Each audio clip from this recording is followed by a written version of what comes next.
Welcome to the August statewide call of the California Alliance for Community Energy.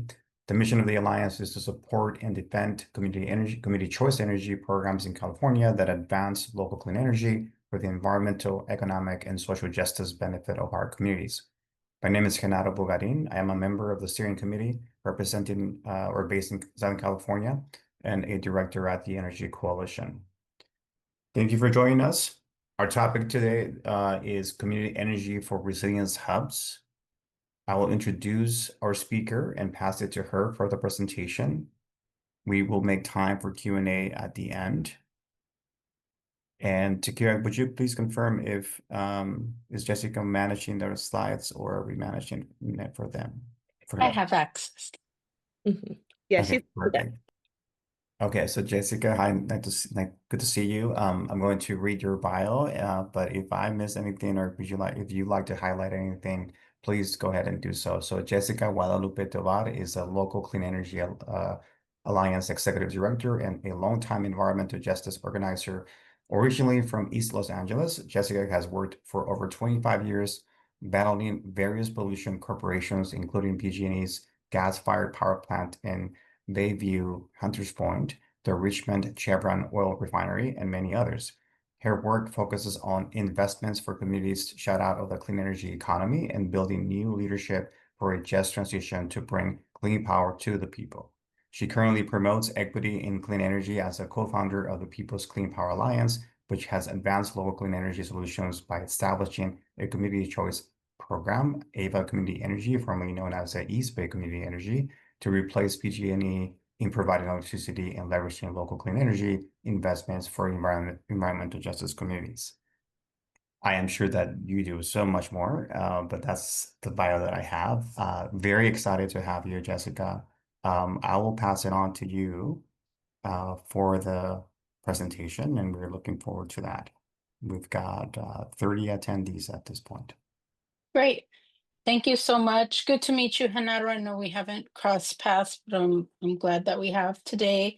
And good to see all the case folks. It's been a little bit of a while. I'm Jessica Tovar and been with the Local Clean Energy Alliance, gosh, now 10 years actually. Originally was hired by Al Weinrub. I wanted to learn about energy. Didn't know I would be here today doing what I'm doing, but I'm very thankful for it. So I will share my slides. So hold on just a second while I do that up. Let me share my screen. We're going to ignore my tabs. Try to reduce them as much as possible. All right. So you should be able to see my slides. Is that correct? We Yeah, can great. Yes. Okay, great. What I'm going to be talking about today is what I call community energy for community-driven resilience. And so some of this might be familiar to you. I know Al had talked a lot about this, back in 2020-ish.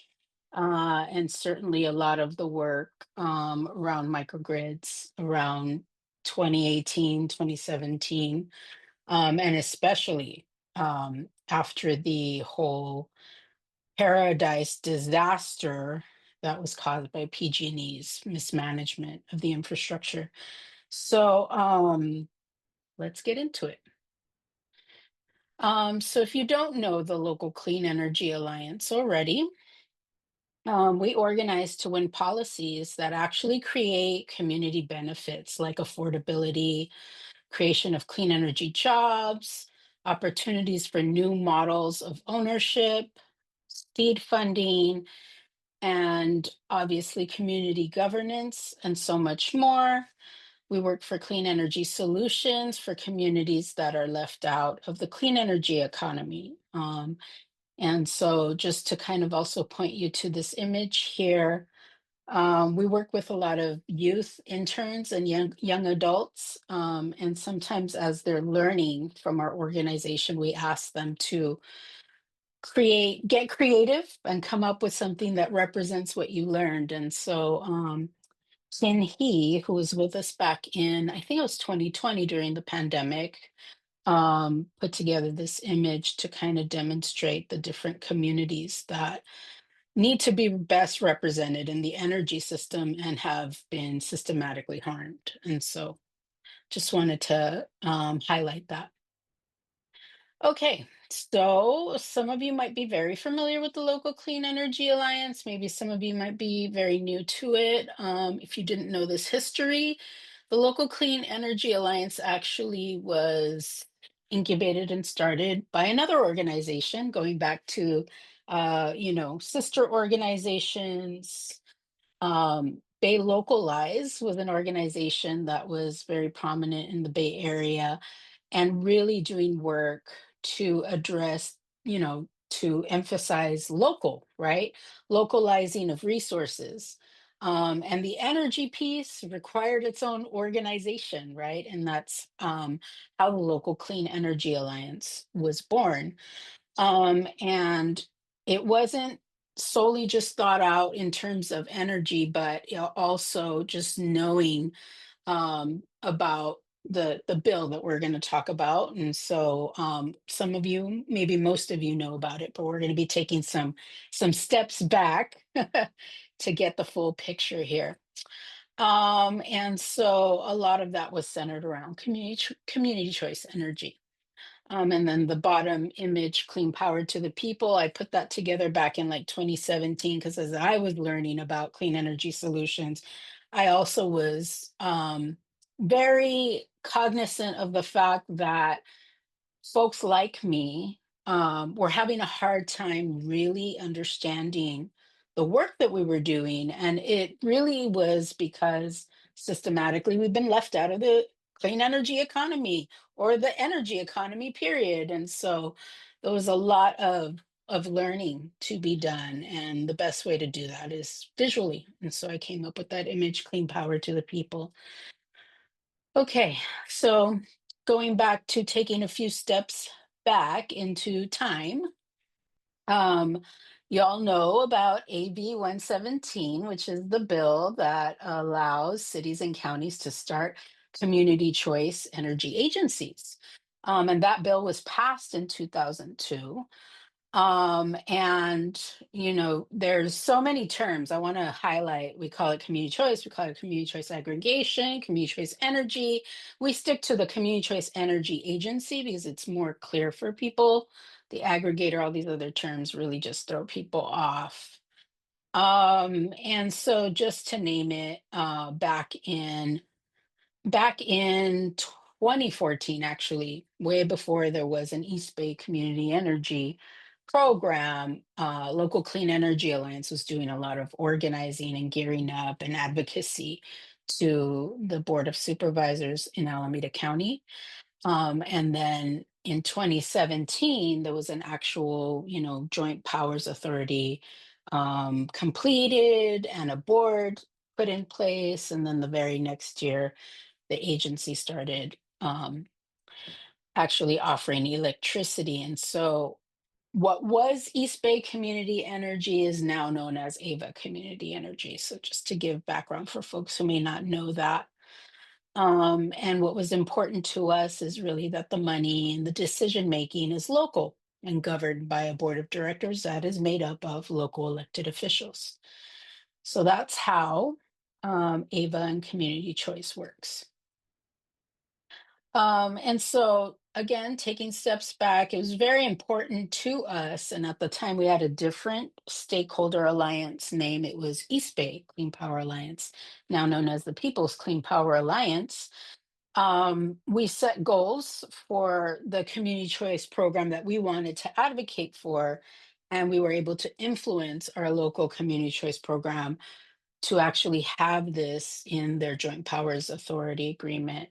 So prioritizing local clean energy resources, providing affordable and stable rates for electricity, providing more clean energy than the state and the utilities goals, creating good family sustaining local jobs, emphasis on local community control and ownership, going back to those opportunities for new models, improving community health and safety, and including community in the decision-making process.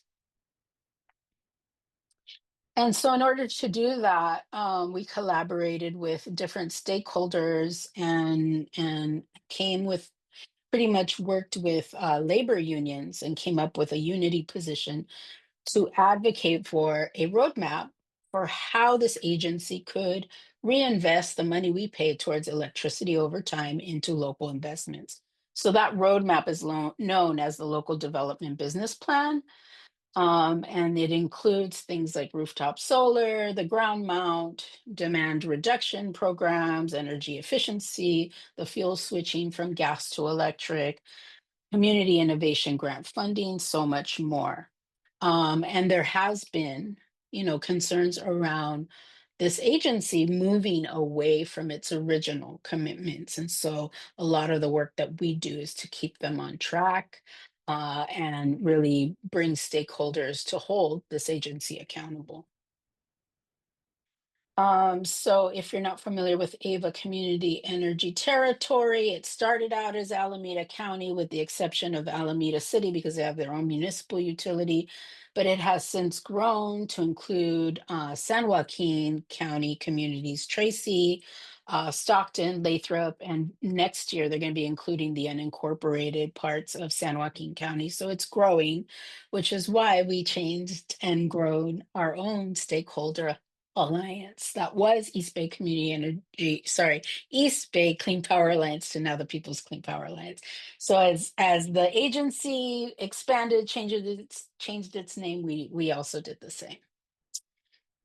Okay, and for folks who don't already know, the money we pay towards, it shows up on a PG&E bill or the investor-owned utility bill that you receive, but that line item for electricity actually stays local in this local agency. So we use this image to highlight this so people can understand a very complex thing that requires a lot of explanation. Okay, so moving on to why it's so important. We knew we didn't want an agency that just sells us electricity, right? We wanted to make sure that this money can be reinvested back into the community, into all those benefits I mentioned earlier, and a lot of the local benefits and needs that our communities need in order to have a transition to the clean energy economy. And so this is just an image that we use to kind of explain that to the public of what we're trying to do here. And also highlighting that this is governed by local elected officials. And this is just an example of some of those elected officials.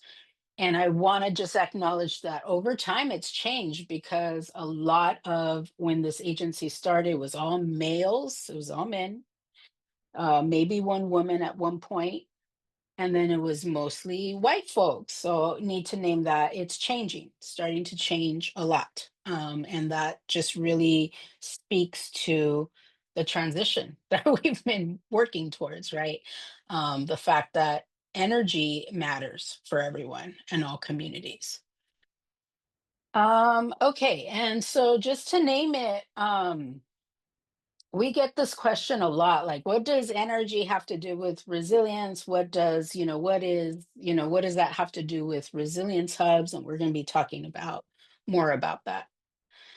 Again, you all know this. We've been kind of in this battle for a long time about, the investor-owned utilities or the corporate utility, as I like to describe it to community people, is mismanaging its own infrastructure.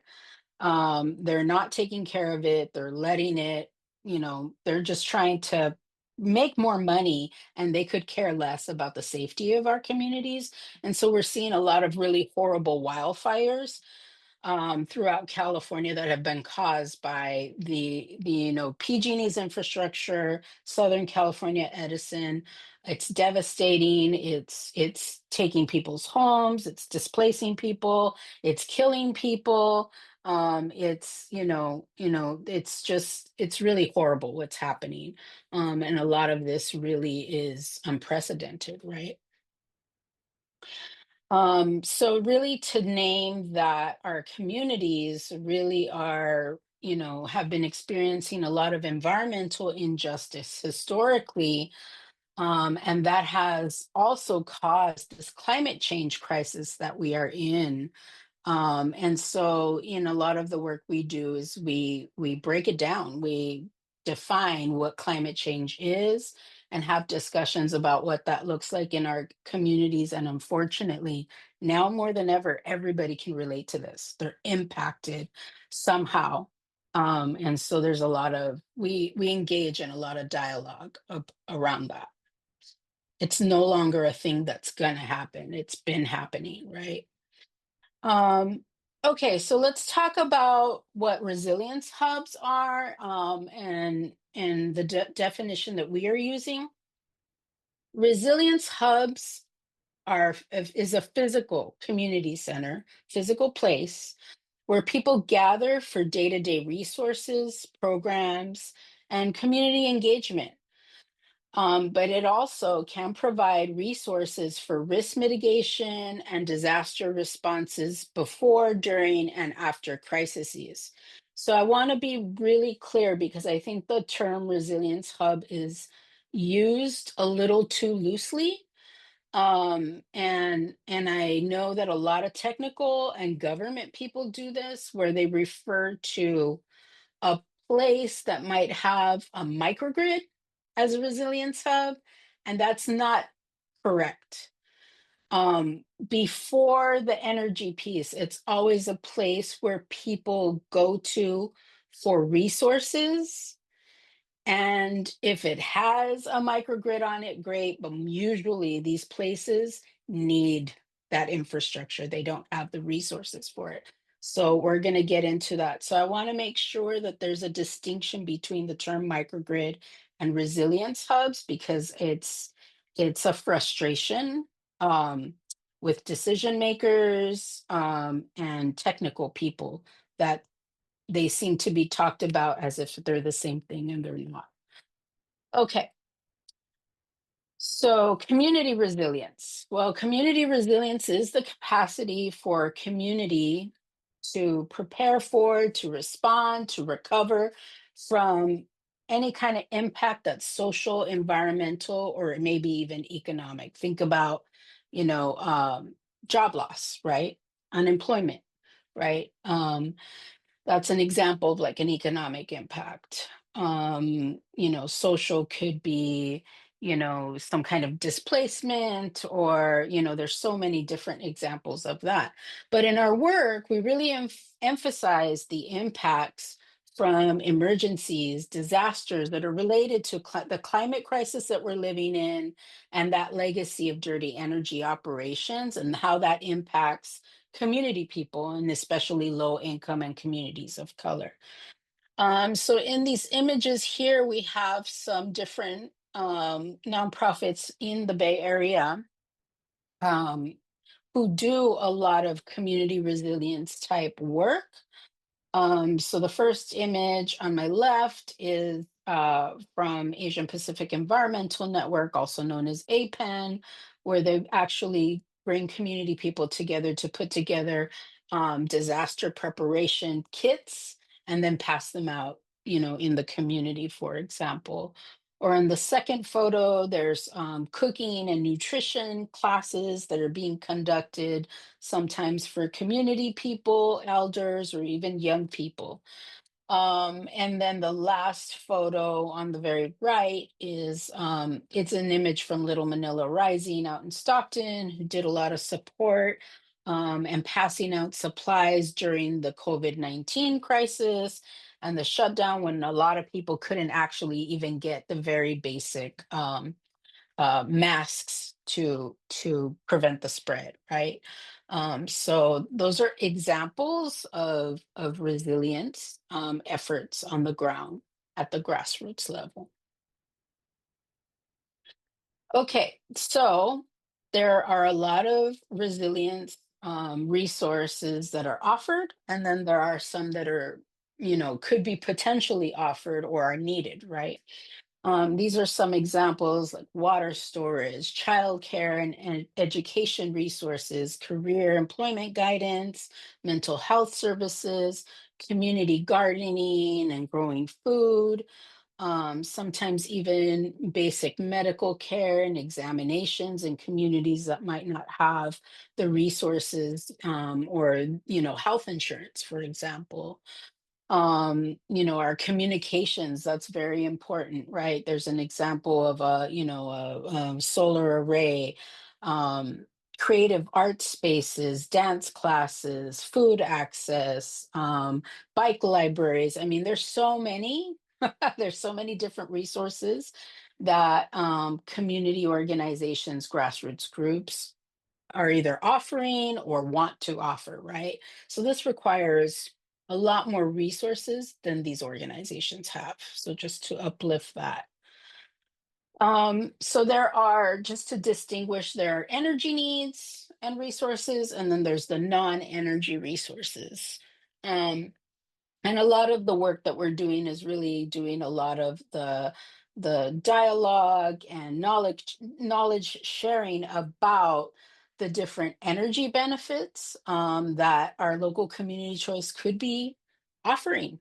There's a need for like e-bikes, e-scooters, from that clean mobility kind of resources, but there's also the need for powering, refrigeration, of food, of medicines, that kind of thing.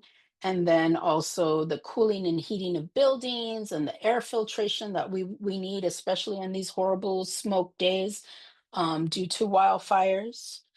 And then there's non-energy benefits that could use potential unrestricted funding. So examples are having language access resources, and that's really important, for resilience efforts and resilience hubs. And just think about it, during a crisis, we have to get information out fast. And so it's really important to have people who are bilingual or multilingual, for example. Um, Resources and funding for other community development, immigration, legal services, for example, employment, job opportunities, um, having various physical and creative activities, a lot of resources, like, for example, there's a women's group that offers Zumba classes. There's also programs where folks, have space to paint or draw. And when you think about it in the context of a crisis, sometimes, you know, it's we need something to do, right? And something to calm ourselves down in addition to having, mental health services. And so, these are services that, are needed on a day to day, but could be also very helpful. Like, let's say you're trying to watch a bunch of children while the parents are doing something, kind of organizing in the community. Well, when I was a kid, loved to paint, loved to draw, and so that would keep me busy like all day pretty much. So that's just an example. And then the images here pretty much show, there's also a need for portable solar energy and battery, and then education and investments in that, fuel switching of gas stoves to electric ones, and other appliances as well. And when you think about like soup kitchens, that's a great opportunity to do a switch from, those giant gas stoves into something that's electric and healthier, right? Okay. So we do a lot of, have a lot of discussions about, initially it was about what is a microgrid. People did not know what that was. And now we're having conversations of the difference between a nanogrid and a microgrid, which is interesting too. But really, I think a lot of this conversation happened heavily after the Paradise Fire And when the corporate utility started instituting the public safety power shutoffs that are also referred to as PS, but I call them PS. um, and so we did a lot of kind of education around like, well, this is a case for needing to advocate more for more microgrids in our community and just giving examples of what that could look like for resilience hubs, but also multi-affordable family housing. It could be a campus like a school. It could be, microgrids at hospitals and healthcare centers, senior centers, etc. So many examples. Okay, so going back to some recent history, and this is important to name because it very much influenced a lot of the advocacy that we were doing, and really was a pivotal moment in organizing and the civil rights movement, in our country and globally, actually, too. The murder of George Floyd that took place in May of 2020 was weighed heavy on us as we were in the midst of a shutdown due to the global pandemic. um, we saw this horrible injustice where this man pretty much was killed by a police officer, Derek Chauvin, who pretty much knelt on the neck of George Floyd, and we heard the story of him saying, I can't breathe," and eventually he was killed um, due to this police violence.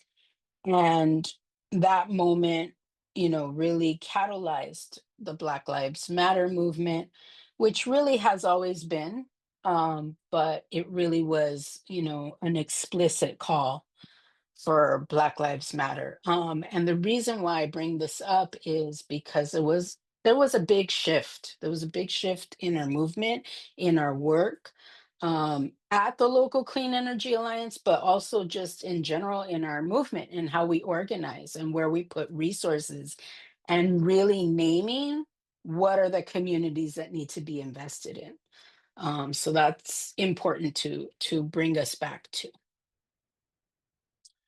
At the same time, literally days after the murder of George Floyd, what was East Bay Community Energy, now Ava Community Energy, was talking about putting microgrids on fire stations and police stations. And we were just like, hold on, like, we're not going to let this slide. But also, our communities need energy resilience.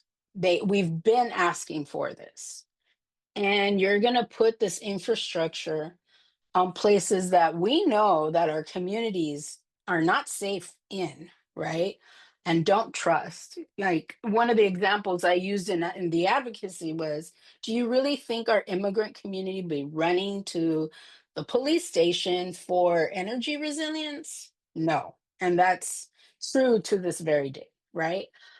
So that required us to be even louder and harder in our advocacy, right? And really propose the places in which we should be doing these investments. And where are those places? Childcare centers, places of worship, our temples, our churches, shelters, parks and recreation sites, our public libraries, food banks, senior centers. I mean, the list went on and on and on of ideas coming from the community. And so just to uplift, a lot of that discourse was, we need to be putting microgrids on trusted locations in our community where people go, where people know and trust, and can utilize that energy resilience during these power shutoffs. Going back to pivotal moments. So at the time, during, I want to say between 2020 and that advocacy, through 2024, we had really bad leadership at what was East Bay Community Energy, now Ava Community Energy.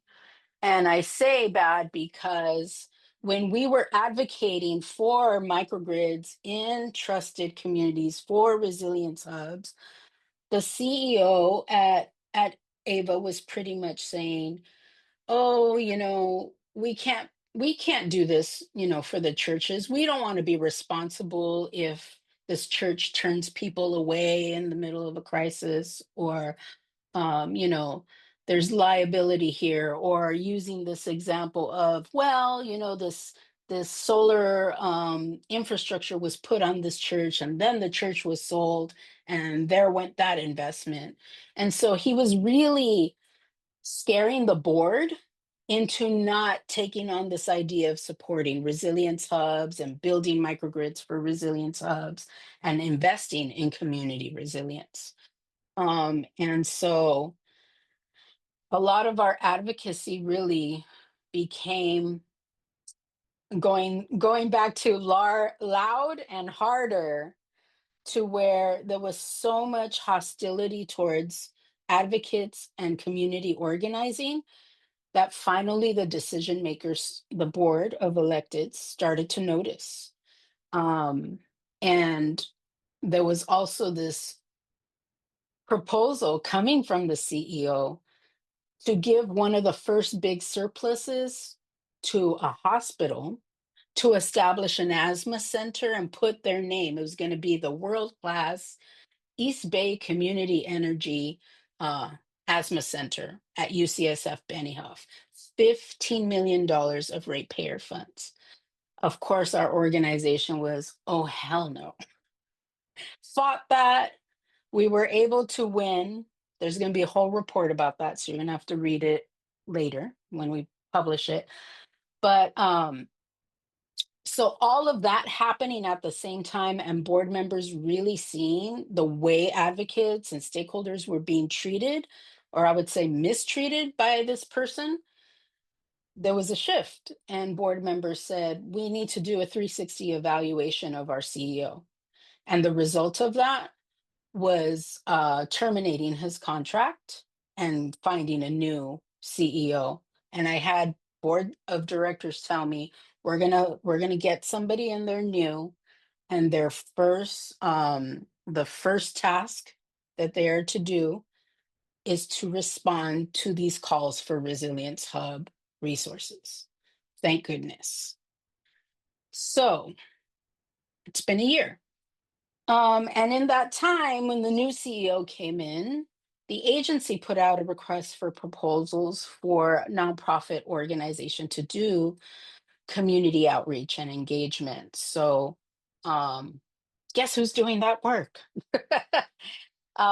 So a lot of what we've been doing has been a collaboration with one of our main partners is Emerald Cities Collaborative, as well as all the other organizations that we work with. I think when we applied, we had like 11 letters of recommendation from major environmental justice and faith-based groups of the community, and also community health nonprofits. And so there was no way they could not give us this opportunity. Um, so I'm going to move ahead, but this picture right here is actually a Resilience Hub listening session that we held in Stockton back in June. And this is where we would pretty much share with community what Ava is proposing as a definition for resilience and get their input. And so that's what we've been doing this last spring. So I'm going to keep moving along here. So this image is actually from our Oakland event. And it's the same thing where it's pretty much a listening session where we get feedback from the community on what they want this Resilience Hub program through the agency to look like. And so again, that collaborations with Emerald Cities, a program offering that's funded by Ava Community Energy, going back to that shift, you're seeing now our logos together. And I had one funder say to me, Well, that's what we should have been working towards. And it was a little weird to me with all that history that I just shared with you. But yes, now we're collaborating. Now they're funding this effort. And we have the relationships with community, grassroots community groups on the ground. And so we're pushing to make, to really get this agency to do Resilience Hub program and offer resources and funding. So overall, our campaign looks to promote community-driven solutions for environmental, energy, climate justice in Ava Community Energy Territory, and we advocate for the funding and resources so these solutions are most effective in the communities that need them the most. Again, some things that you all know about the benefits of localizing energy production for the resilience, for the creation of jobs and employment opportunities that we haven't had enough of, and the reliability of the energy, right? Because we need to wean off of that corporate grid, right? That is already crumbling, right? And overall, we just need access to cleaner energy so that we have cleaner environment and better health in our communities. So I want to leave you with some quotes from some community leaders. This is Sheena Robinson of Asian Pacific Environmental Network. Community resilience centers are part of developing collective responses to disasters, responses that benefit entire neighborhoods and communities, not just individual households. And then you have Dr. Reverend Ambrose Carroll from Green the Church. We envision a future where every Black church is a clean energy hub for their community. We already go to the church for food, for shelter, and for community. I ask, why not go to the church for energy? Again, just to show that we're doing a lot of this outreach in collaboration with Emerald Cities, and we're referring to it as the AVA Resilience Hub Initiative. That's what AVA wants to call it, which is great. I'm excited that we're doing it. But I want to give you an idea of what this is looking like. So, spring of 2025, this first box here is what we just completed, collecting feedback on a definition of resilience hubs and identify what resilience hubs provide, and wanting to understand more, of what that looks like. And then we're working towards, so we still have a whole year more of this work to do. So Emerald Cities Collaborative designed a resilience readiness screening tool. And so we're going to be doing some outreach to organizations that are doing Resilience Hub work or want to do Resilience Hub work. And we're going to be using this screening tool to kind of triage where people are at, and what kind of resources that they could use, what kind of technical assistance the agency could be providing to help them be successful. In the winter, we're going to be having some workshops that are really centered around a solar and storage incentive program. And so that's upcoming. It's a little bit more technical, but Emerald Cities is doing a great job in helping us, and the agency actually hired a technical assistance firm known as NV5, and so Emerald Cities and NV5 have been in communication. So that's work that's upcoming in the winter. And then there's going to be more further community engagement next year in the spring. And so we're anticipating having more either in-person workshops, virtual workshops, potentially even hybrid, in the areas where Ava Community Energy provides electricity. So we already did Stockton, Oakland. So we're going to be looking at some other communities and very likely potentially in a Black church. That's what we're looking towards having our next workshop at, if possible. So we'll be keeping you in the loop. But once this work is done, I would love to come back and just maybe have a discussion about what that looks like, what we learned from this program. And so I will pitch this. We need your help in order to be successful. So we do need your help in advocacy. A lot of you are technical folks. That's always helpful. This is an image from our event in Oakland, our Resilience Hub listening session last May. Very exciting. As you could see, community people are just really excited about getting this agency to help out their efforts. And again, Local Clean Energy Alliance, I'm Jessica Guadalupe Tovar. This is my email, jessica@localcleanenergy.org. My phone number, you know where to find me, you know where to find Barbara. Dohi and Daniela are on this webinar. And so, yeah, we would love to collaborate with you. Thank you for watching this presentation from the California Alliance for Community Energy. This concludes the published portion of our monthly call. If you would like to participate in our monthly calls, including Q&A, please consider joining the California Alliance for Community Energy. For more information, you can see our website at cacommunityenergy.org/apply.